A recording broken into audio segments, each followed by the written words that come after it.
সকল প্রশংসা মহান আল্লাহ রাব্বুল আলামিনের জন্য। সেই মহান আল্লাহ রাব্বুল আলামিনের নামটি স্মরণ করিয়া ছোট্ট একটি লাইভে আসলাম খুব গুরুত্বপূর্ণ কিছু কথা নিয়ে। প্রিয় গ্রাম পুলিশ ভাই বোনেরা, আমার Facebook and friend and follower, প্রিয় দেশবাসী, যেখান থেকে যখন লাইভটি দেখবেন, আপনাদের প্রতি সালাম রইল। মুসলমান যারা আছেন আসসালামু আলাইকুম, যারা হিন্দু আছেন তাদেরকে নমস্কার, এবং অন্যান্য ধর্মাবলী যে সকল ভাই ও বোনেরা আছেন তাদেরকে জানাচ্ছি অন্তরের অন্তঃস্থল থেকে প্রাণঢালা অভিনন্দন এবং রক্তিম লাল গোলাপের শুভেচ্ছা। আশা করি সকলেই ভালো আছেন। আপনাদের সকলকে অবগত করতে চাচ্ছি যে আমরা বাংলাদেশে সেই ব্রিটিশ আমল থেকে চাকরিতে কর্মরত আছি। 46,850 জন গ্রাম পুলিশ সদস্য। আহ, কালের বিবর্তনে এই দেশের নাম যেমন পরিবর্তন হয়েছে, তেমন গ্রাম পুলিশের নাম পরিবর্তন হয়ে বর্তমান গ্রাম পুলিশ হয়েছে। পূর্বে অন্য অন্য নাম ছিল। তো নামের পরিবর্তন হলেও জীবনমানের কোনো পরিবর্তন হয়নি। আপনারা সকলেই অবগত আছেন যে আমাদের বেতন মাত্র মাসিক 6,500 টাকা বেতন। আপনারাই বলুন, এই 6,500 টাকা মাসিক বেতনে একটি পরিবার চলতে পারে কিনা, কোনো পরিবার চলতে পারে কিনা, এটা আপনাদের কাছে, আপনাদের বিবেকের কাছে, জাতির কাছে প্রশ্ন রইল। আজকে আমরা সেই 6,500 টাকা বেতন নিয়ে চলতে পারছি না বিদায় আমরা দীর্ঘদিন যাবৎ আমাদের ন্যায্য শ্রমের প্রাপ্য মজুরির জন্য আমরা আন্দোলন করে আসছি। আসলে পূর্বে যেই ফ্যাসিস্ট সরকার ছিল, আওয়ামী লীগ সরকার ছিল, তার কাছে কেউই কোনো কথা বলে লাভ হয়নি। কোনো আন্দোলনকে তিনি তোয়াক্কা করেনি। আন্দোলন করতে গেলেই, ন্যায্য কথা বলতে গেলেই, ন্যায্য দাবি জানাতে গেলেই জেল, জরিমানা, হয়রানি, মামলা, হত্যা, গুম, বিভিন্ন কিছু সেই সময় হয়েছে।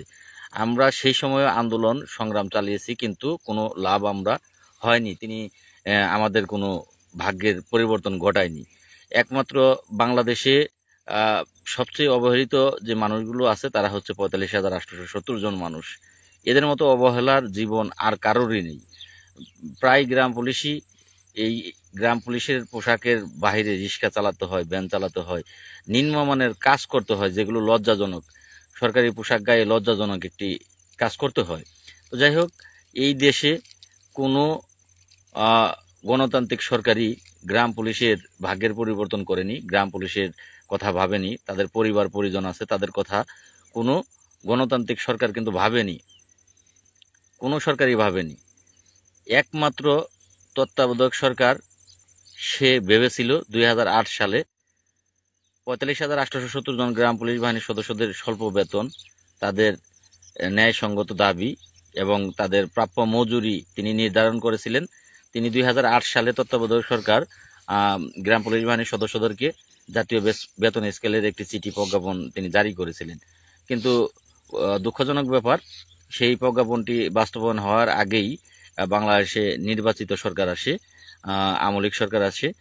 তার 15 বছরে গ্রাম পুলিশের জীবনমান উন্নয়ন করেনি, এবং সেই তত্ত্বাবধায়ক সরকারের সময় 2008 সালে যে চিঠিটা আজকে কিছুক্ষণ আগে আমি একটি পোস্টে ছেড়েছি, সেই চিঠিটা কিন্তু কার্যকর করেনি, গ্রাম পুলিশের ভাগ্যের পরিবর্তন ঘটায়নি। একমাত্র গ্রাম পুলিশকেই আওয়ামী লীগ সরকার কোণঠাসা করে রেখেছিল। তো সেক্ষেত্রে কোনো নির্বাচিত সরকারই এই গ্রাম পুলিশের দিকে তাকায়নি, আর তাকাবেও না। সরকার যেই গঠন করুক না কেন, সরকার গঠন করলেই তারা 5 বছরের জন্য ক্ষমতা পেয়ে যায়। এই 5 বছরে গ্রাম পুলিশের কিছু করলেও গ্রাম পুলিশে আসে যায় না, না করলেও আসে যায় না। পিছনের দিনগুলো দেখা গিয়েছে কিচ্ছু করেনি গ্রাম পুলিশের জন্য, কোনো নির্বাচিত সরকার করেনি।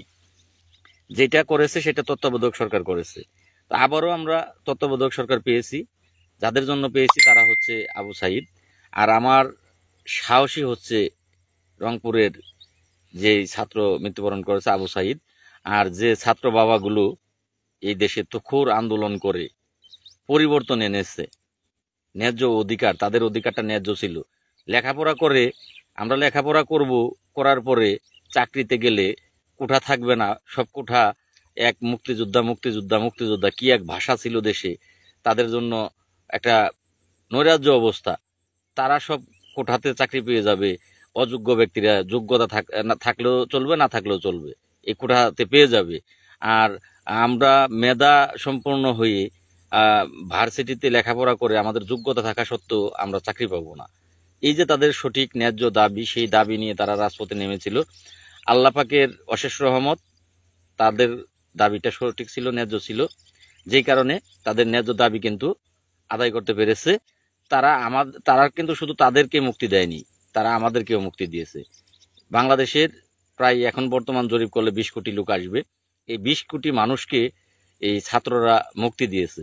আমি স্যালুট জানাচ্ছি সেই ছাত্র বাবাদের, যারা আমাদের ছেলের বয়সী হবে, সেই ছেলেগুলোকে, যাদের বুকের তাজা রক্তের বিনিময়ে আজকের এই কথা বলার সুযোগ তারা করে দিয়েছে। সকলের অধিকার, সম অধিকার ফিরিয়ে দেবে। আমরা সকলেই এখন স্বপ্ন নিয়ে, বাঁচার স্বপ্ন নিয়ে আমরা পথ চলতে পারছি। আমি তাদেরকে ধন্যবাদ জানাচ্ছি, ছাত্র সমাজকে। সেই সাথে যে সকল উপদেষ্টা মহোদয় বর্তমানে দেশের দায়িত্বে আছে, আমি তাদের উদ্দেশ্যে অল্প কিছু কথা বলবো। স্যার, আপনারা প্রধান উপদেষ্টা সহ আমি বলবো, স্যার, গ্রাম পুলিশ বাহিনীর সদস্যরা এই বাংলার ইতিহাসে সবচেয়ে অবহেলিত। আপনি একটু খবর নিয়ে দেখেন যে একটা গ্রাম পুলিশের কতটা কষ্টে দিন যাপন করছে। গ্রাম পুলিশ সদস্যরা মনের ভিতর কষ্ট, পেটের মধ্যে ক্ষুধা, মুখের মধ্যে হাসি নিয়ে দিনরাত 24 ঘন্টা দায়িত্ব পালন করে। তারা ইতিপূর্বে বলার সাহস পায়নি। আপনার সরকার গঠন করার পরে তারা এখন বলার সাহস পাচ্ছে, তাদের মনের কথাগুলো বলার সাহস পাচ্ছে। যখন এদেশ থেকে ফ্যাসিস্ট সরকার পতন হলো, সেদিন এটা আপনাকে বলার উদ্দেশ্য, যা সত্য, মনের যা সত্য কথাগুলো, আবেগগুলো, তাই বলা। যে আজকে যেদিন এই দেশ থেকে ফ্যাসিস্ট সরকার পরিবর্তন হলো, পতন হলো, সেদিনই 45,870 জন গ্রাম পুলিশের চেয়ে আর কেউ বেশি খুশি হতে পারেনি। আপনি আমার এলাকায় খবর নিয়ে দেখতে পারেন যে আমার ইউনিয়ন পরিষদে আমার চেয়ে নির্যাতিত কেউ ছিল না। আমার চেয়ে নির্যাতিত আমাদের ইউনিয়ন পরিষদে স্যার আমাদেরকে 24 ঘন্টা ডিউটি করানো হয়েছে। গ্রাম পুলিশদেরকে 24 ঘন্টা দিনে রাত্রে গাদার মতো খাটিয়েছে। তখনকার সময়ের যিনি এমপি ছিলেন, তার বোনের জামাই আমার চেয়ারম্যান ছিলেন। কথায় কথায় গ্রাম পুলিশকে লাথি মারতো, গালি দিত, নির্যাতন করত, চাকরি থেকে বের করার হুমকি দিত, মারতো, এগুলো করতো। যখন এই সরকারের পতন হলো, সেদিন আমাদের চেয়ে বেশি খুশি বাংলার আর কোনো মানুষ আমার মনে হয় না হতে পেরেছে। যারা রাজনৈতিক দল করে তাদের ব্যাপারটা আলাদা, রাজনৈতিক পরিবর্তনের জন্য তারা খুশি হয়েছে। আর আমরা মনে করেছিলাম যে আমরা মুক্তি পেলাম, আমরা শৃঙ্খলার বন্দি থেকে আমরা মুক্তি পেলাম। তো যাই হোক, 2008 সালে তত্ত্বাবধায়ক সরকার আমাদের মুখের দিকে তাকিয়েছিল, আমাদের কথা ভেবেছিল। আমরা আশাবাদী আপনিও আমাদের কথা ভাববেন, আমাদের ন্যায়সঙ্গত দাবির পক্ষে আপনি থাকবেন। চলো চলো ঢাকা চলো আমরা ডাক দিয়েছিলাম 8 ডিসেম্বর। সেইটি আপনার সরকার যা ভালো মনে করেছিলেন, আপনারা প্রশাসনিকভাবে আমাদেরকে আটকে দিয়েছিলেন। আমরা 8 তারিখ ঢাকা যাইনি, আমরা স্ব আদেশ পালন করেছি।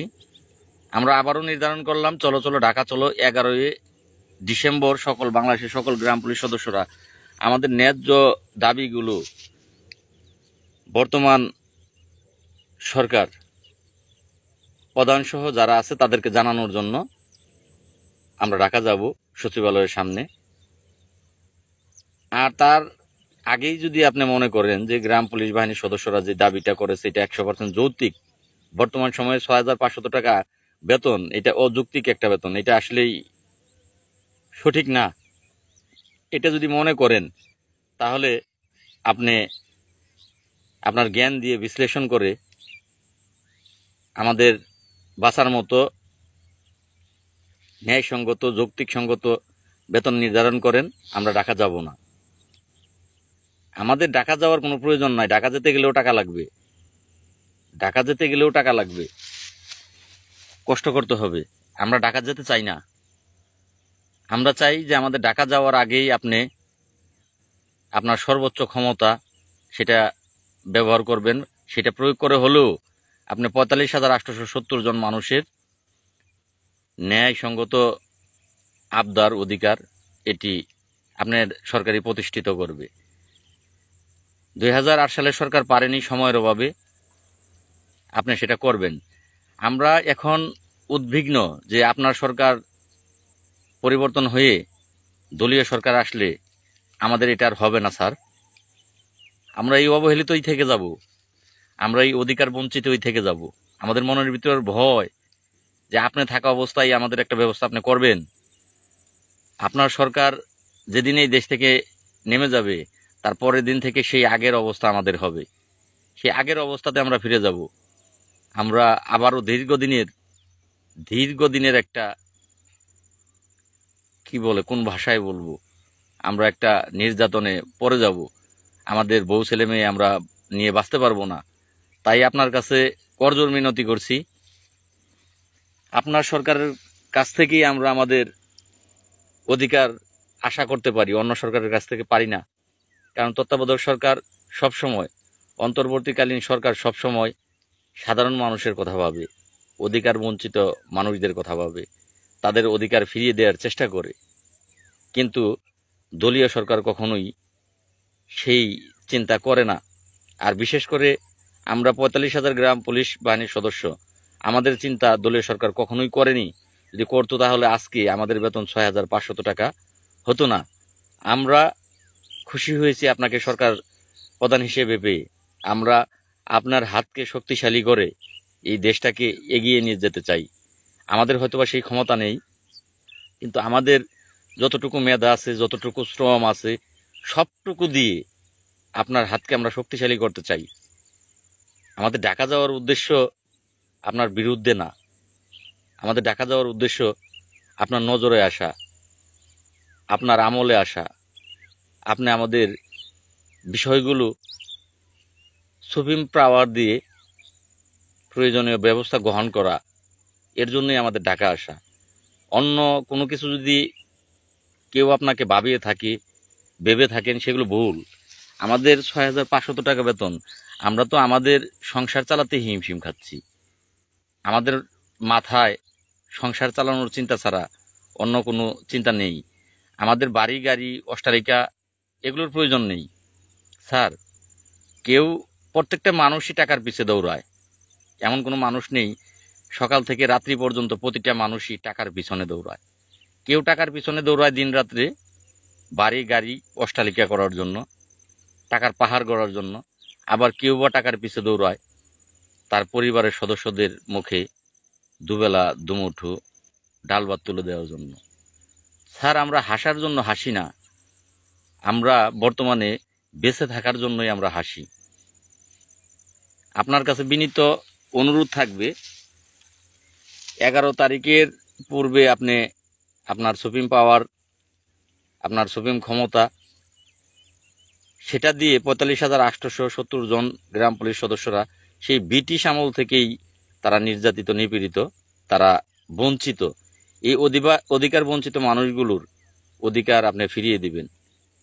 যদি দেন, আমাদের ঢাকা যাওয়া প্রয়োজন নাই, আমরা ঢাকা যাব না। আমরা আপনার নজরে আসার জন্যই ঢাকা যাব, অন্য কোনো কিছু না। আমাদের আন্দোলন সারা বাংলাদেশ দেখেছে। আমরা কোনো অপ্রীতিকর কোনো ঘটনা, কোনোরূপ কোনো ঘটনা আমরা ঘটাইনি। আমাদের মতো শান্তিপূর্ণ আন্দোলন অন্য কারোরই হয়নি, কারোরই না স্যার। আপনি সেগুলো ইতিহাস ঘেঁটে দেখতে পারেন। যাই হোক, আমরা 11 তারিখে ঢাকা আসব, সচিবালয়ের সামনে আসব। আমি সারা বাংলাদেশের ৪৫,৮৭০ জন গ্রাম পুলিশ সদস্যদের উদ্দেশ্যে বলবো, আপনারা লাইভটি বেশি বেশি শেয়ার করবেন। এবং 11 তারিখ সকাল 10 ঘটিকার সময়, বুধবার, বাংলাদেশ সচিবালয়ের সামনে সকলে উপস্থিত থাকবেন। আমরা আমাদের মাননীয় উপদেষ্টা তার দৃষ্টি আকর্ষণ করার জন্য। 10 তারিখে নাকি বেতন বৃদ্ধির চিঠি হবে। আলহামদুলিল্লাহ, যদি 10 তারিখে বেতন বৃদ্ধির চিঠি হয়, আমরা ঢাকা যাব না। সুন্দর একটি কমেন্ট করেছেন, যদি বেতন বৃদ্ধির চিঠি হয়েই যায় আমরা ঢাকা যাব না। আমাদের ঢাকা যাওয়ার কোনো প্রয়োজন নেই তো, আমরা ঢাকা যাব না। তবে স্যার, আমরা আপনার কাছ থেকে আশা করছি, আপনার সরকার পরিবর্তন হলে, নির্বাচিত সরকার আসলে, আমরা স্যার আবারও বেঁচে থেকে মরে যাব। বেঁচে থাকবো কিন্তু মরে যাব স্যার। আপনার সরকারের মাধ্যম দিয়েই আমাদেরকে বাঁচার ব্যবস্থা আপনি করে দিয়ে যান। তো যাই হোক, যদি এই কয়েকদিনের ভিতরে, কালকের দিনের ভিতরে না হয়, 4 মাস হয়ে গেছে, যুগ্ম সচিব আমাদের কথা দিয়েছিল, 4 মাস হয়ে গেছে। যদি যুগ্ম সচিব যেভাবে কথা দিয়েছিলেন তিনি কথা রাখতেন, তাহলে আমাদের আজকের এই আন্দোলনের পরিকল্পনা আমাদের মাথায় আনতে হতো না। স্থানীয় সরকারের যুগ্ম সচিব মহোদয় যে কথাগুলো দিয়েছিলেন তিনি কথাগুলো রাখেননি, বিদায়ী আজকে আমাদের এই সিদ্ধান্ত আবার নিতে হয়েছে। তো ইনশাল্লাহ আমরা প্রত্যেক গ্রাম পুলিশ সদস্যরা ঢাকায় চলে আসব 11ই ডিসেম্বর। কালকের রাত্রেই সকলের রওনা দিতে হবে। সকলেই রওনা দিবেন, কাফনের কাপড় নিয়েই যাব। আমাদের হয় বাঁচার মতো বেতন দেন, না হয় আমাদেরকে মেরে ফেলুন। সাথে করে কাফনের কাপড় নিয়েই যাব। হয় আমাদের অধিকার ফিরিয়ে দিন, আমাদের বাঁচার মতো বেতন দিন, আর না হয় আমাদেরকে মেরে ফেলুন। যেই কাফনের কাপড় নিয়ে যাব সেইটাতেই আপনার টাকাও খরচ করতে হবে না, সেই কাফনের কাপড় দিয়ে লাশটাকে বাড়ি পাঠিয়ে দিবেন। আশা করি গ্রাম পুলিশ সদস্যরা ঘরে বসে থাকবেন না। আমাদের মতো ন্যায়সঙ্গত দাবি এটা আর কারোরই নেই। আপনারা সকলেই ঢাকা চলে আসবেন। শেষবারের মতো আবারও আমি এই দেশ পরিচালনাকারী উপদেষ্টা মহোদয়গণ এবং সরকার প্রধানের দৃষ্টি আকর্ষণ করে বলছি, আপনার সরকার পরিবর্তন হলে আমাদের ভাগ্যের পরিবর্তন আর ঘটবে না। তাই আমরা আপনার হাত দিয়েই আমাদের ভাগ্যের পরিবর্তন চাচ্ছি। বিষয়টি সর্বোচ্চ বিবেচনায় রাখবেন। ভালো থাকবেন। আপনার জন্য শুভকামনা রইল, এবং আপনার সাথে থাকা যারা এই দেশের অন্যান্য উপদেষ্টা দায়িত্ব পালন করছে প্রত্যেকেই ভালো মনের মানুষ। আপনাদের সকলের জন্যই শুভকামনা রইল। আল্লাহ যেন আপনাদেরকে নেক হাত দান করেন। আসসালামু আলাইকুম ওয়া রাহমাতুল্লাহি ওয়া বারাকাতুহু।